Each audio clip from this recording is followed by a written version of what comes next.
नमो सिद्धाणं नमो आयर्याणं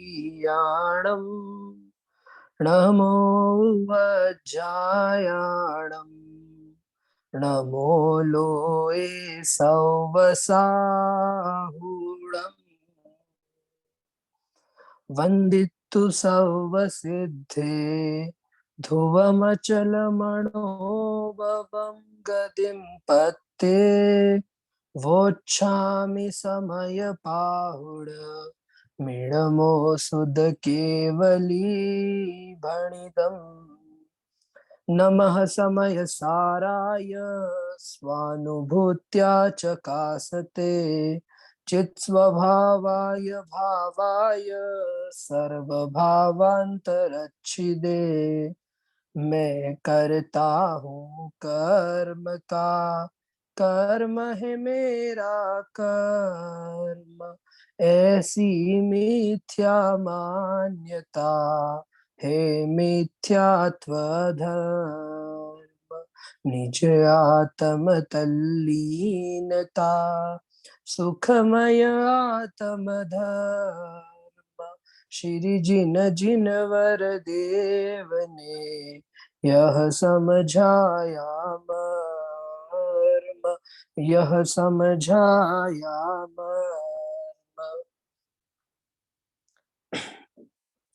कलिकाल सर्वज्ञ आचार्य कुंद कुंद देव द्वारा विरचित ग्रंथादिराज समय सार हम सभी के सामने विराजमान है, जिसमें से हम अभी कर्ता कर्म अधिकार पर चर्चा कर रहे हैं। कल हमने 102 गाथा का सामान्य शब्दशार्थ देखा था कि किस प्रकार अज्ञानी जीव भी पर भावों का कर्ता नहीं होता है, मात्र अपने शुभाशुभ भावों का कर्ता ही होता है एवं उसका ही कर्ता होता है, तो उसी का वह भोक्ता भी होता है। अब हम आगे का प्रकरण टीका के माध्यम से देखें, उससे पूर्व एक बार गाथा तथा पद्य अनुवाद का पाठ करते हैं। तो समय सार पेज नंबर 179, कर्ता कर्म अधिकार, गाथा क्रमांक 102। जम्भावं सुहमसुहं करे दिया दास तस्य खलु कत्ता तं तस्य होदिकं मम सो तस्य दुवेद गो अप्पा निज कृत शुभाशुभ भाव का करता कहा हे आत्मा वे भाव उसके कर्म है वेदक है उनका आत्मा। कल हमने टीका की चर्चा प्रारंभ कर दी थी और यह देखा था कि आत्मा का सच्चा स्वाद अर्थात सच्चा स्वभाव कैसा होता है। तो कैसा देखा था कि आत्मा का सच्चा स्वाद अचलित एक विज्ञान घन स्वरूप होता है। फिर हमने यह समझा था कि शुभाशुभ भाव तो ज्ञानी अज्ञानी दोनों को होते हैं, तो उनका कर्ता मात्र अज्ञानी को क्यों कहा जाता है। तो फिर हमने यह देखा था कि अज्ञानी जीव शुभाशुभ भावों में तन्मय हो जाता है, वह उन भावों का कर्ता अपने आप को मानता है, स्वयं को समझता है। इस कारण अज्ञानी जीव को शुभाशुभ भावों का कर्ता कहा जाता है एवं ज्ञानी जीव शुभाशुभ भावों में तन्मय नहीं होता है, वह उन शुभाशुभ भावों का कर्ता स्वयं को नहीं समझता है, उनका कर्ता वह स्वयं को नहीं मानता है, मात्र उनका ज्ञाता रहता है। इस कारण ज्ञानी जीव उनका कर्ता नहीं होता है। फिर हमारे सामने यह बात आई थी कि ये शुभाशुभ भाव उत्पन्न किस कारण होते हैं। तो आचार्य देव ने कहा था कि अज्ञान एवं एकत्व के अध्यास के कारण मंद और तीव्र स्वाद युक्त जो पुद्गल कर्म के विपाक की दो दशाएं होती है, उसी कारण शुभ अशुभ भाव होते हैं।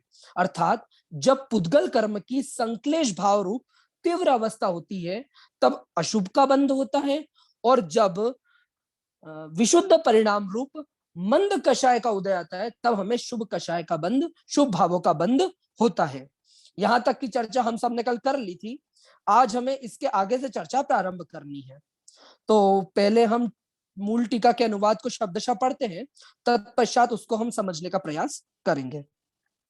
तो टीका की 5वीं पंक्ति करता होता है उसके आगे से, और वह शुभाशुभ भाव भी उस समय तन्मयता से उस आत्मा का व्याप्य होने से उसका कर्म होता है। यह बात यहाँ पे हमने कल गाथा से भी समझ ली थी कि जो आत्मा जिन शुभाशुभ भावों का करता होता है वही शुभाशुभ भाव उसी आत्मा के कर्म बनते हैं। अब इसमें एक बात समझने जैसी है कि वह शुभाशुभ भाव आत्मा के कर्म बनते हैं। तो किस कारण कर्म बनते हैं? तो पहला कारण तो यह बताया था क्या कि भैया वह आत्मा उसका कर्ता होता है, इस कारण वह उसके कर्म बनते हैं। और दूसरा यहां पर शब्द दिया उस समय तन्मयता से, इसके कारण से उस समय जो उनके अंदर तन्मयता करता है ज्ञानी जीव, इस कारण वह शुभाशुभ भाव उसके कर्म बनते हैं।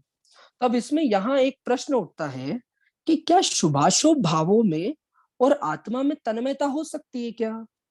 प्रश्न समझ में आया ना? कि यहाँ लिखा ना कि उस समय तन्मयता से जो शुभाशुभ भाव है वह आत्मा के कर्म बनते हैं। तो क्या शुभाशुभ भावों में और आत्मा में तन्मयता हो सकती है? और सीधे सीधे बोले तो क्या शुभाशुभ भावों में और आत्मा में तादात्म्य संबंध हो सकता है क्या? तो हाँ भाई, हो सकता है। शुभाशुभ भावों में और आत्मा में तादात्म्य सिद्ध संबंध है। हो सकता है क्या? है। अब आप बोलोगे कैसे है? तो पिछले बार पहले बताए रहे ना कभी कितनी गाथा से, क्योंकि जब तक तादात्म्य सिद्ध संबंध नहीं होगा जब तक व्याप्य व्यापक संबंध नहीं हो सकता, और जब तक व्याप्य व्यापक संबंध नहीं होगा तब तक व्याप्य व्यापक संबंध के बिना कर्ता कर्म संबंध भी नहीं हो सकता है। और यह आचार्य देव क्या कह रहे हैं कि आत्मा उन शुभाशुभ भावों का कर्ता होता है। तो इससे बात तो कंफर्म है क्या कि इनमें शुभाशुभ भावों में और आत्मा में व्याप्य व्यापक संबंध है। तो इससे यह बात भी स्वयं सिद्ध होती है कि शुभाशुभ भावों में और आत्मा में तादात्म्य संबंध होता है। तो यह बात तो ऐसे कुछ हटके रखने वाली नहीं है। तो मैं इस बात को इतना क्यों बार बार रिपीट करना चाह रहा हूँ, क्यों आपके सामने बार बार हाईलाइट करना चाह रहा हूँ? तो पहले तो हम यह समझे कि तादात्म्य सिद्ध संबंध आखिर होता क्या है। तो जब से कर्ता कर्म अधिकार शुरू हुआ है तब से तादात्म्य सिद्ध संबंध की चर्चा हमारे सामने बार बार पुनः पुनः आ ही रही है कि तादात्म्य सिद्ध संबंध क्या होता है। तो वस्तु के तत्रूप भावों के साथ जो वस्तु का संबंध होता है उसे तादात्म्य संबंध कहते हैं। और तत्रूप भाव अर्थात क्या कि वस्तु के स्वयं के भाव, अर्थात जो वस्तु के स्वयं अपने खुद के भाव हैं उन्हें तत्रूप भाव कहते हैं। अर्थात वस्तु के स्वयं के भावों के साथ जो वस्तु का संबंध होता है उसे तादात्म्य संबंध कहते हैं। जैसा क्या कि ज्ञान और आत्मा का तादात्म्य संबंध है। अब मुमुक्षु लोगों का थोड़ा दिमाग चकराएगा क्या कि भैया क्या कह रहे हो पंडित जी, शुभाशुभ भावों में और आत्मा में तादात्म्य संबंध है? अरे क्या कर रहे हो, हम तो जितनी भी आज तक प्रवचन स्वभाव में गए हैं वहां हमने यही सुना है कि शुभाशुभ भाव आत्मा के नहीं होते हैं, शुभाशुभ भाव आत्मा के नहीं होते हैं। गुरुदेव श्री भी अपने हर प्रवचनों में डंके की चोट पर कहते थे कि ये दया दान व्रत पूजा भक्ति आदि समस्त शुभाशुभ भाव आत्मा के नहीं है। तो फिर आप किसकी बात को सही माने, आपके साथ को सही माने या फिर गुरुदेव श्री की बात को सही माने? क्योंकि आपने कहा ना कि तादात्म्य सिद्ध संबंध किनके साथ होगा कि वस्तु के स्वयं के भावों के साथ होगा। वस्तु के स्वयं के भाव जैसे क्या ज्ञान आदि गुणों के साथ होगा। तो ये शुभाशुभ भाव जब आत्मा के खुद के है ही नहीं तो इसका आत्मा के साथ तादात्म्य संबंध कैसे हो सकता है? आप तो सीधे सीधे ये बात करो कि शुभाशुभ भाव आत्मा के ही होते हैं। तो हाँ भाई, शुभाशुभ भाव आत्मा के ही है। तो फिर गुरुदेव श्री जो बात करते थे वो, तो हाँ, दोनों ज्यादा घबराने की जरूरत नहीं है, दोनों ही बातें अलग अलग अपेक्षाओं से सही है। क्या जो गुरुदेव कथन कहते थे कि शुभाशुभ भाव आत्मा के नहीं है वह दृष्टि प्रधान शैली से कथन करते थे, और यहां जो कथन किया है वह ज्ञान प्रधान शैली से कथन किया गया है। ज्ञान प्रधान शैली से आत्मा और शुभाशुभ भावों में तादात्म्य सिद्ध संबंध है।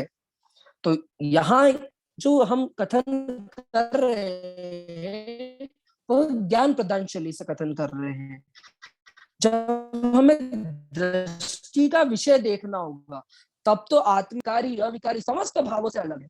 वहां तो तब तो यही कहना पड़ेगा कि दया दान पूजा व्रत भक्ति समस्त शुभाशुभ भावों से आत्मा अलग है। पर जब ज्ञान प्रधान कथन करेंगे तब नियम से शुभाशुभ भावों में और आत्मा में तादात्म्य सिद्ध संबंध होगा। अच्छा, मान लिया चलो तादात्म्य सिद्ध संबंध है, तो क्या वैसा ही तादात्म्य सिद्ध संबंध है क्या? कैसा? जैसा ज्ञान और आत्मा में, ज्ञान और आत्मा में भी तादात्म्य सिद्ध संबंध है ना, अपन ने अभी जैसा सुना। तो भैया जैसा ज्ञान और आत्मा में तादात्म्य सिद्ध संबंध है, वैसा संबंध शुभाशुभ भाव और आत्मा के साथ नहीं है। वो यह थोड़ा अलग टाइप का तादात्म्य सिद्ध संबंध है। तो कौन से टाइप का, कौन से प्रकार का तादात्म्य सिद्ध संबंध है ये? तो तादात्म्य सिद्ध संबंध दो प्रकार के होते हैं।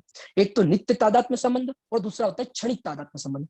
जिसके साथ वस्तु का सदैव तादात्म्य संबंध रहे उसे कहते हैं नित्य तादात्म्य संबंध, और जिसका वस्तु के साथ कुछ काल पर्यंत के लिए तादात्म्य संबंध रहे उसे कहते हैं क्षणिक तादात्म्य संबंध। तो ज्ञान और आत्मा का तो नित्य तादात्म्य संबंध, क्योंकि वो सदैव ही तीनों कालों में ज्ञान का आत्मा के साथ तादात्म्य संबंध रहने वाला है।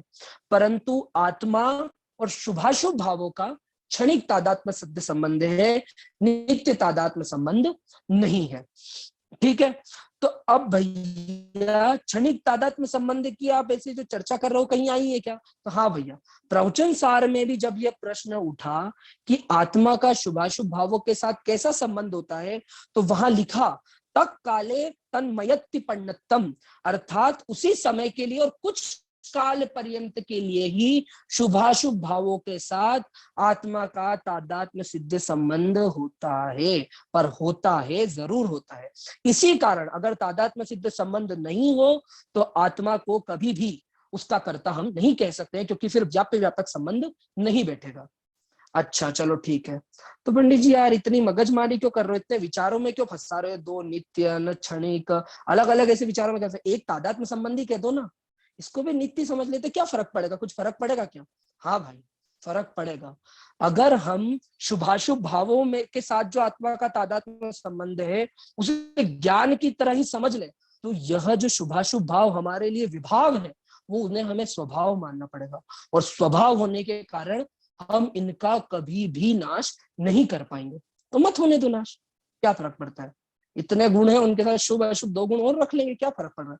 भैया ये शुभाशुभ भाव जो है ना, ये आश्रव भाव है। आश्रव भाव के निरोध के बिना संवर प्रकट नहीं हो सकता, क्योंकि आश्रव निरोधः संवर। तो आश्रव के निरोध के बिना अर्थात इन शुभाशुभ भावों के अभाव के बिना संवर प्रकट नहीं हो सकता, और संवक पूर्वक ही निर्जरा होती है। तो संवर नहीं होगा तो निर्जरा नहीं होगी, और निर्जरा नहीं होगी तो निर्जरा की ही पूर्णता का नाम मोक्ष है। तो निर्जरा नहीं होगी तो मोक्ष नहीं होगा। तो अगर मोक्ष नहीं होगा जीव को, तो आत्मा सदैव ही दुख भोगता रहेगा। चलो अच्छा, हमने मान लिया कि ये संक्लेश भाव, ये क्रोध मान माया लोभ आदि जो ये अशुभ भाव है ना, ये तो बुरे, ये तो छोड़ने लायक है। कम से कम ये जो दया दान भगवान की भक्ति करने वाले शुभ भाव है, इनको तो हम रख सकते हैं ना। चलो आपने बोला कि ये जो है अशुभ भाव है इनको छोड़ दो छोड़ दो, चलो वो तो पूरा संसार ही कहता है कि छोड़ देना चाहिए, चलो इनको तो छोड़ देंगे। सारा संसार पूजा भक्ति आदि करने को तो अच्छा मानता है ना, धर्म मानता है ना, तो कम से कम इनको तो रख सकते हैं। तो भैया कहा नहीं।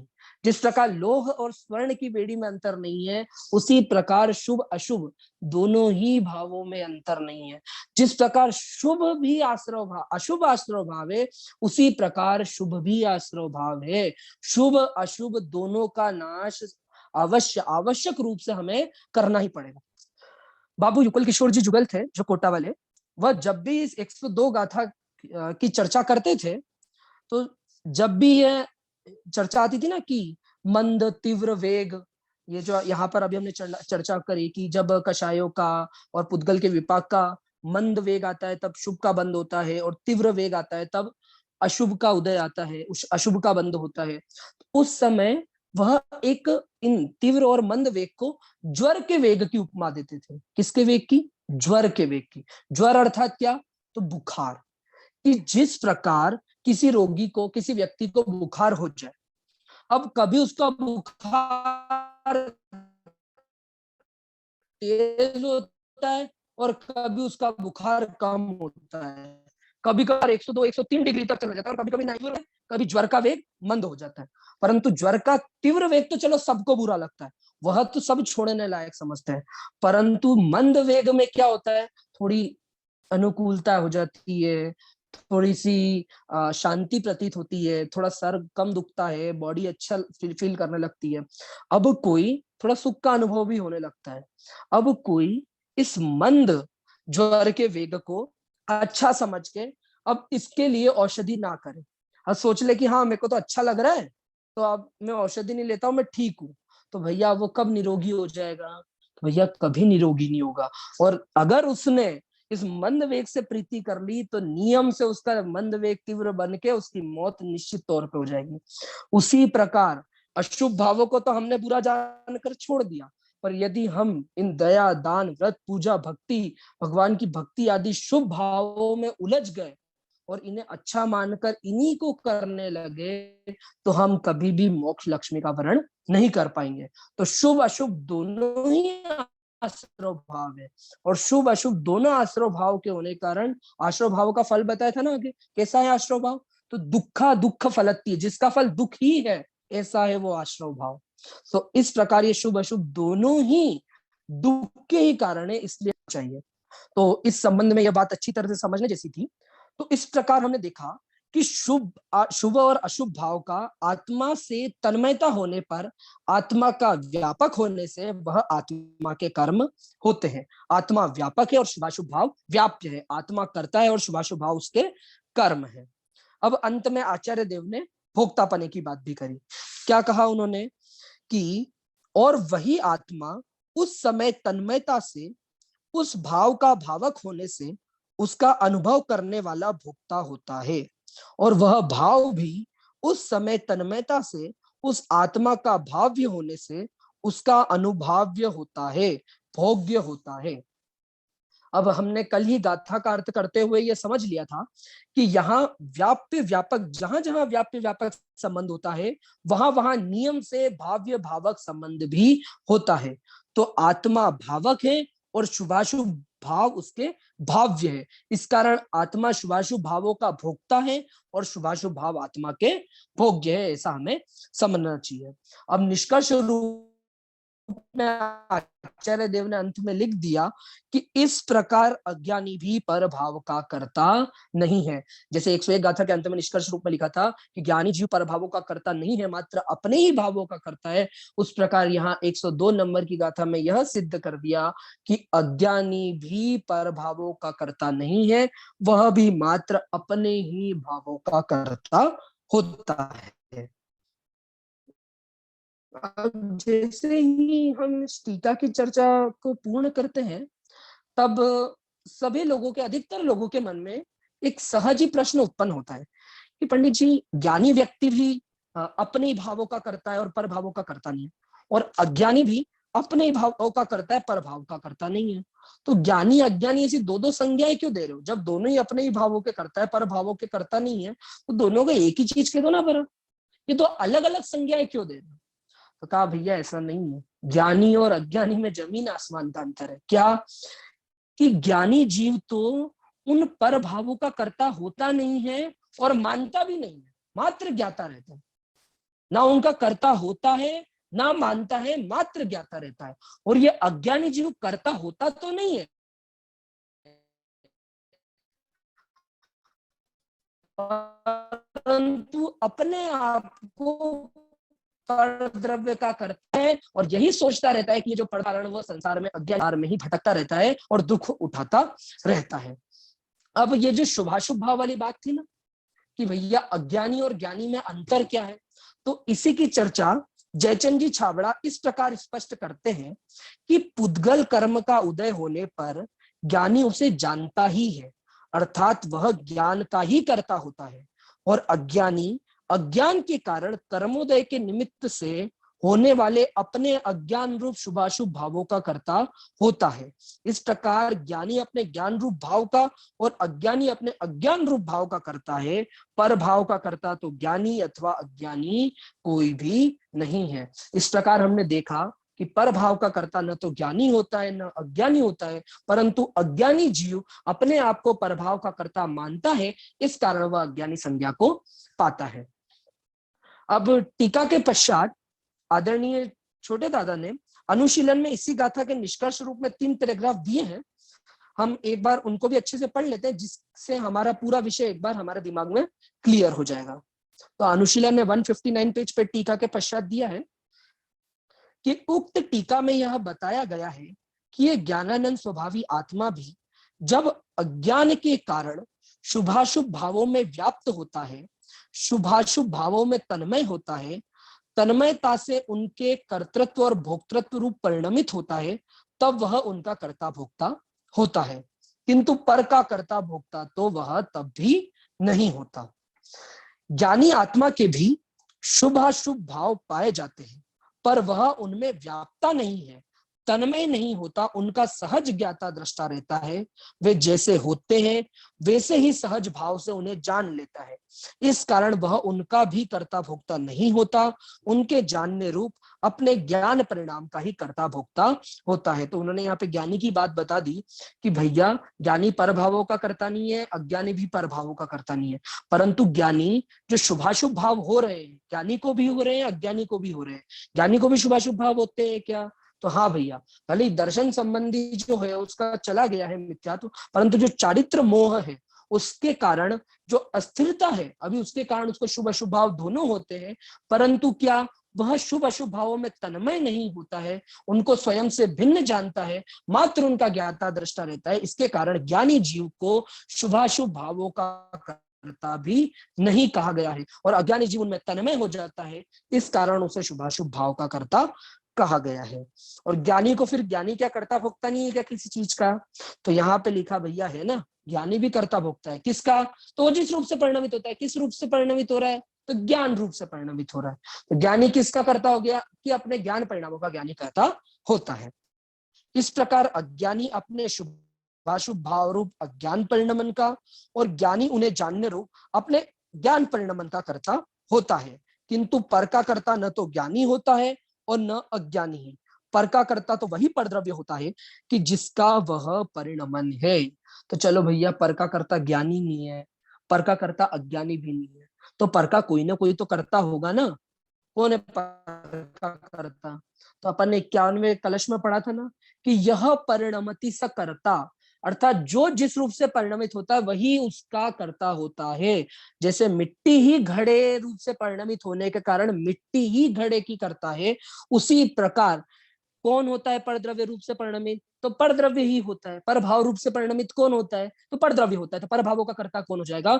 तो भैया परद्रव्य ही पर भावों का कर्ता होता है, क्योंकि परद्रव्य ही पर भाव रूप से परिणमित होता है।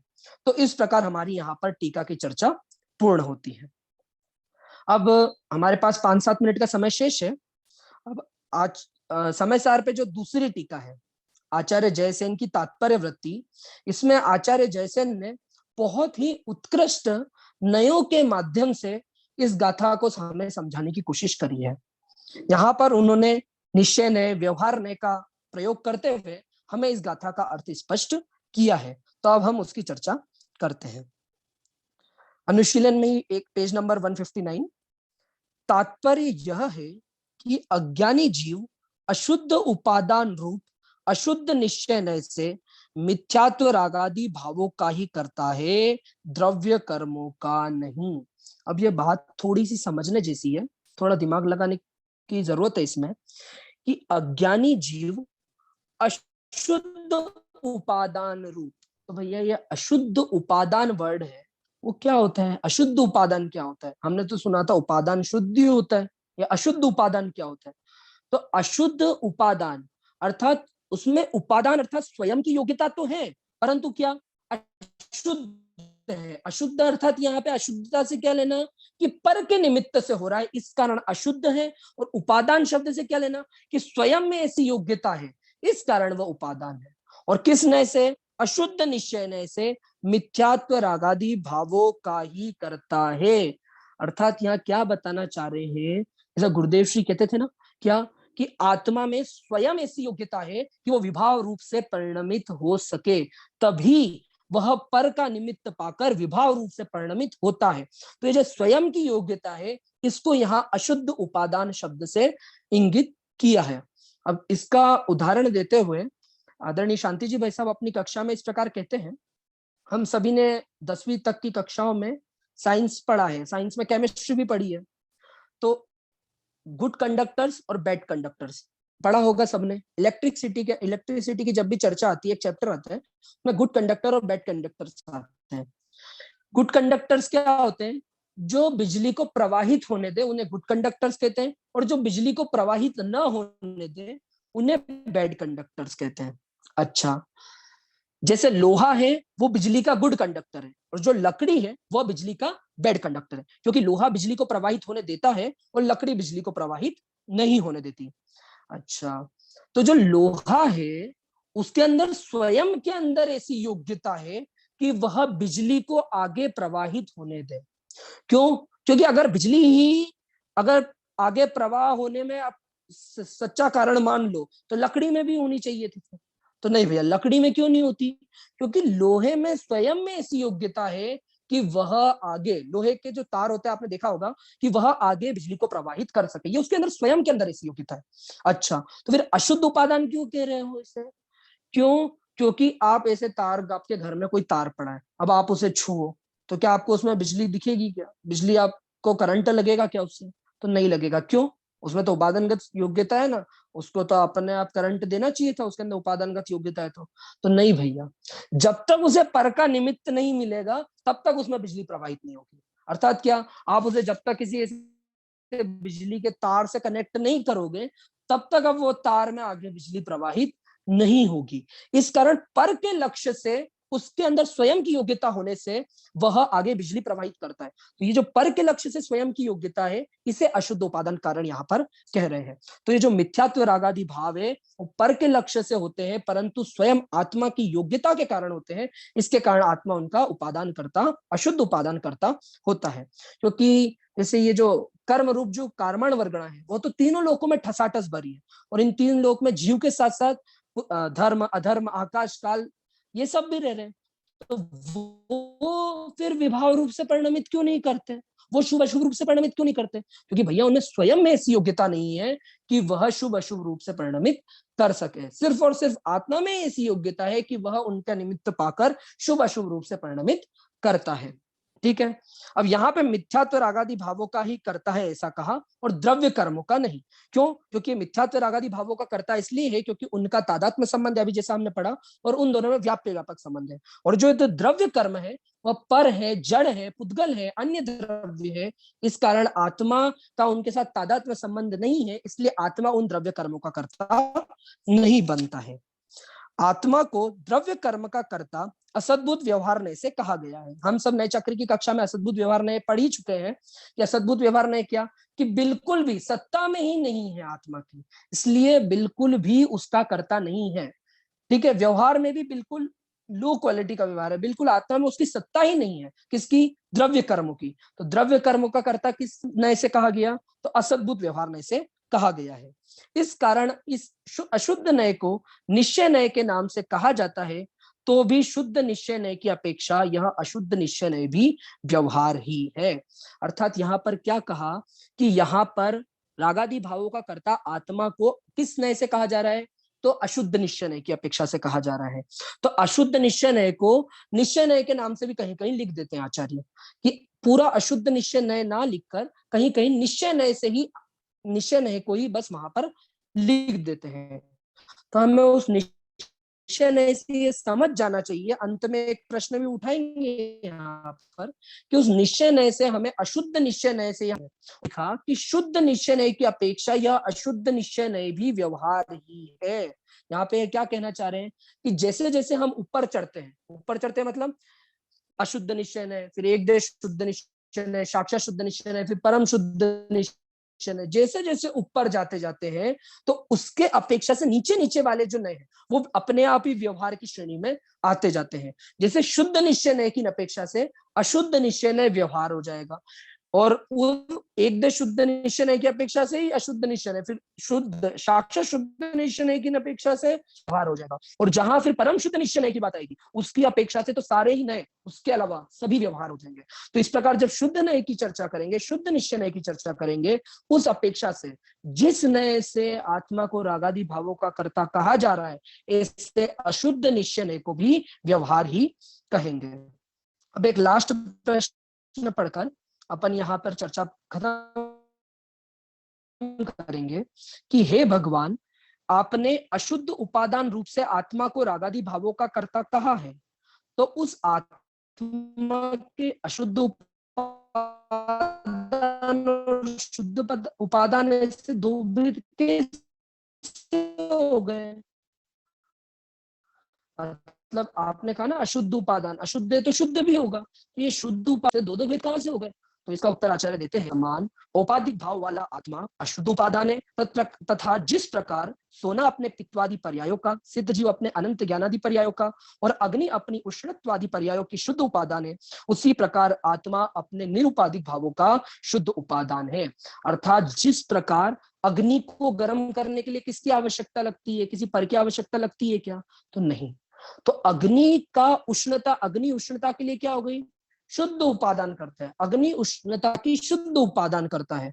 अच्छा, और सिद्ध भगवान है, उनको जो ज्ञानादि गुण होते हैं, उनके लिए उनको किसी पर के लक्ष्य की जरूरत पड़ती है क्या? तो नहीं पड़ती। तो अनंत ज्ञानादि गुण का कर्ता जो सिद्ध भगवान है, वो शुद्ध उपादान करता है। परंतु जैसे यहाँ पर उदाहरण, जब गर्म कर देते हैं तो लोहे के गोले में ऐसी योग्यता है, अग्नि के निमित्त से गर्म हो जाएगा। तो जब अग्नि का निमित्त अर्थात पर का लक्ष्य उसे मिलेगा, तब जाकर वह गर्म होगा। बिना अग्नि के निमित्त के वो कभी भी गर्म नहीं हो सकता। इसलिए पर के लक्ष्य की आवश्यकता है और स्वयं में ऐसी योग्यता है, इस कारण से उसे अशुद्ध उपादान कहा। तो इस प्रकार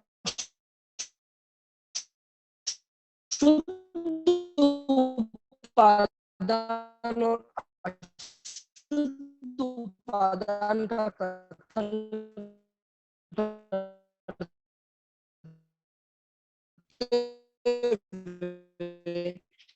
आचार्य